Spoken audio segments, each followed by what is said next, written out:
Earlier today, LA County supervisors highlighted their new approach to homelessness with the launch of the county's Department of Homeless Services and Housing. It marks a significant milestone in efforts to shift millions of dollars from the LA County Homeless Services Authority following audits that found deficiencies with oversight of taxpayer dollars and the way services are delivered.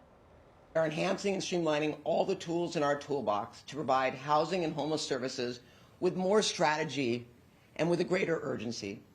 Increasing our effectiveness requires us to coordinate and to centralize our efforts.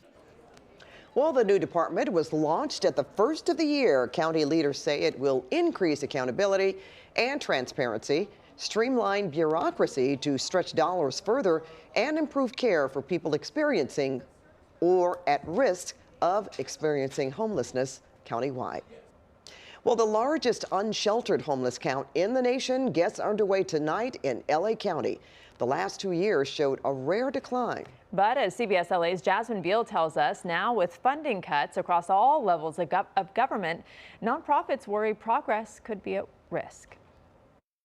Here inside this room at Hope the Mission, this is where volunteers are coming to grab their vests, their maps, their flashlights as they participate in the 2026 Greater Los Angeles Homeless Count. They're going to be going out from this deployment site across Canoga Park, but it isn't just the data.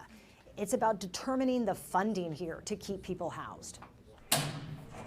Hope the Mission's maintenance supervisor, Kelson Oriana, knows firsthand just how much the numbers matter in LA's annual homeless count. I spent probably 2 years and 7 months on the street, sleeping straight on the street under a tent. Years ago, he was homeless, addicted, and sleeping on the streets. It was really hard. You know, sometimes I used to go get stuff from the trash. He says Hope the Mission pulled him out of homelessness, giving him stability, a job, and a future.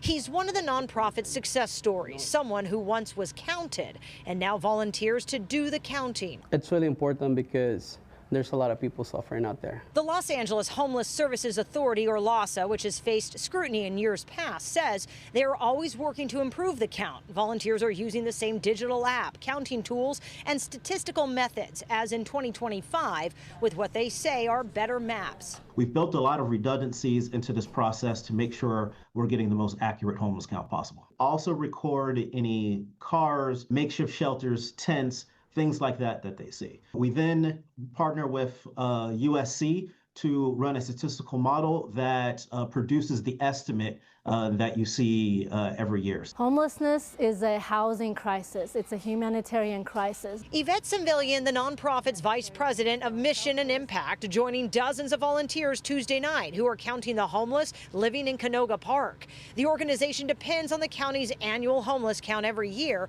for critical funding to support their interim housing and permanent housing projects currently in the works. How much does it cost per person for interim housing? So for interim housing, it's about $89 is the funding that we receive from the county to manage the interim housing component. After 2 straight years showing a decline in homelessness, Civilian says this year's count may reveal whether funding cuts have already set the city and county back. We are anticipating that an increase of homelessness in our community. So this snapshot in time is critical, offering the clearest picture of where the crisis stands and how to finally move people off the streets for good. LAHSA says they have more than 4,200 registered volunteers right now for the 2026 Greater Los Angeles Homeless Count, but people can continue to register throughout the count, as well as just coming to deployment sites just like this one here inside Hope the Mission to grab their vests, their flashlights, and of course all the maps that they will need. They will be going across the San Fernando, Santa Clarita Valleys and Metro LA area Tuesday night, beginning a 3-day homeless count. Here in Chatsworth, Jasmine Viel, CBS LA.